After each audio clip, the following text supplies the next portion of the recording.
are student athletes McKenzie Forbes, Rayah Marshall, and JuJu Watkins. And at this time, we'll go ahead and open it up to questions. And Lindsay, go ahead. Lindsay Schnell, USA Today. Kenzie, I wondered, is your whole family coming? And I know that it sucks your brother got knocked out, but what have these last few weeks been like for your family to just have both be playing, be supporting each other? Yeah, they'll all be here. I also have some cousins in Portland, so I had to bum some tickets off some teammates. But yeah, it's been incredible. It's kind of like the culmination of both of our like basketball careers. And it's been pretty cool to like see it end on like a really successful note. You know, obviously this is like the stuff we talked about as kids, Mason and I. So it's just been pretty cool. He actually was out in LA this week. Like you said, they got knocked off. So just watching our workouts and stuff.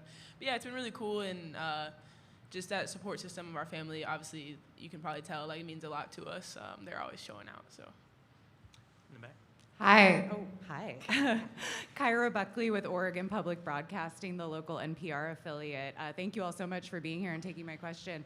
I'd actually love to hear from each of you about this.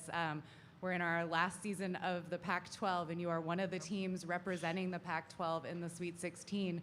Can you talk a little bit about what that means to you? Okay, I'll go first. Yeah, the Pac-12, I think growing up, all of us on the West Coast, like, means a lot to us.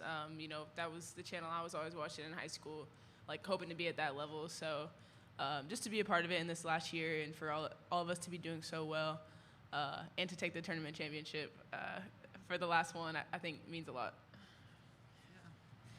For me, I mean, the Pac-12 is all I've known. Since I've been in college, I've been a part of this conference, and I feel like it's tough. One of the toughest conference there is, especially this year. I feel like there were, 6 top 25 teams, and all of them came and played in the NCAA tournament. So it's been a ton of fun and really competitive, and I felt it prepared us for the NCAA tournament appropriately. Yeah, I agree.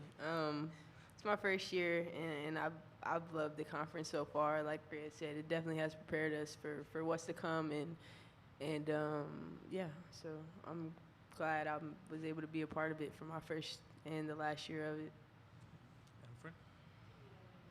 It's working. Oh, there we go. Tukni Nguyen with the LA Times. For Rayah, Lindsay was just in here talking about how you guys are trying to balance joy and urgency. How do you guys create those joyful moments throughout your team, especially as the stage is getting bigger, there's more and more pressure, but it seems like you guys don't care about the pressure at all, you're just out here hooping? Well, for us, I feel like we've had an underdog mentality thus far. We're very humble about it. Like, we were picked to finish 6th in our conference. And I just feel like we live in LA. Like, there's so much to be happy about. We come outside to palm trees, and it's sunny, and we have fun doing what we do, and we compete. And every day we just look to have we compete in practice, but we also have fun. And I mean, when you're winning, it's a ton of fun. Kevin Pelton, ESPN.com. Kenzie, I'm curious, your perspective, having gone through the transfer experience this time around, your perspective on the Ivy not allowing graduate eligibility, and if that had been an option, would you have looked at transferring, or was that only kind of because that wasn't on the table? Yeah, it's interesting. I think the grad year should be allowed for Ivies. I don't really see why not, or whatever. But I think it's been a cool experience for those of us who have had that extra year to kind of explore other options. I don't know if there wasn't a rule, like there's really no telling. That's just like a whole different reality. But yeah, I think it's pretty cool in the sense that like you're transferring, but you couldn't stay, so you still have that support from your old staff and your old school, which means a lot to me. And just kind of cool to like have them supporting me on this like new journey. Lindsay? Lindsay Schnell, USA Today. Ju, first off, we heard that because you're a freshman, you had to ride in the back of the car today on the way over here. I'm sick of this seniority stuff. No, I'm joking. Yeah, I mean, we couldn't put Kenzie in the back. Her knees are bad. Like, she's old. Everybody else is old, so I just took one for the team. What I was really gonna, that was wonderful. But what I was really gonna ask was, obviously you're known as a scorer, but you are a very, very good defensive player. Thank you. Is that something that was important to you before you started playing at SC and playing for Coach Beth Burns, or is it something that she has really helped develop? Yeah, I mean, I've always like loved to block shots and stuff like that in high school. So I think now it's like, well, I would say I have to get better on defense too.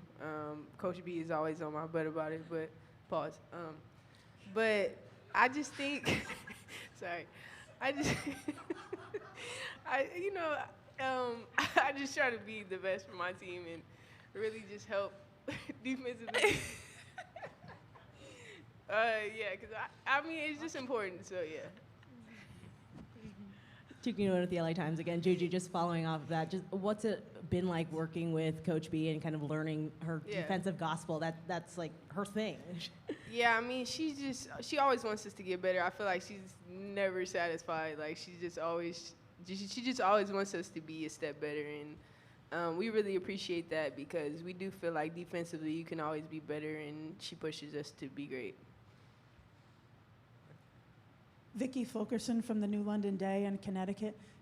JuJu, I'm sure you've answered this 5,000 times already this season, but what's it been like to, I mean, obviously coming out of high school, you have a lot of talent, but what gives you the mentality to come into college and have such a successful first season? Could you have ever imagined it going this well?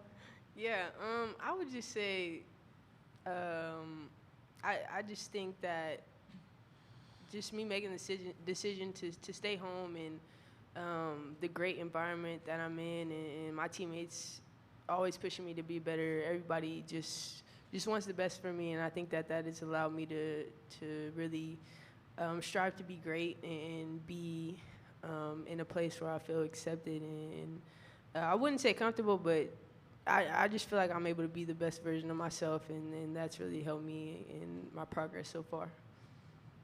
Thank you. Do we have any other questions for the student athletes? In back. For all the student athletes. Name and affiliation, please. Sorry. Zach Smith, Waco Trib.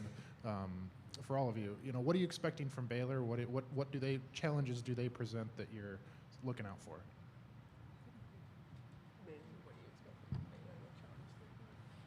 Yeah, they're a tough, scrappy team. They play with a fast pace. They rebound very well. So I think we're just locked in on being disciplined, sprinting in transition, trying to get stops, and then to win the rebounding battle. I'm expecting it to be a dogfight. I mean, they're here, they're in the Sweet 16. Glad to be playing and competing against them. They're going to come out and we know and bring everything they have, and so will we. So we're going to play to our strengths and follow our game plan and come out there and compete tomorrow. Yeah. Anything else? All right, seeing no other questions, thank you very much.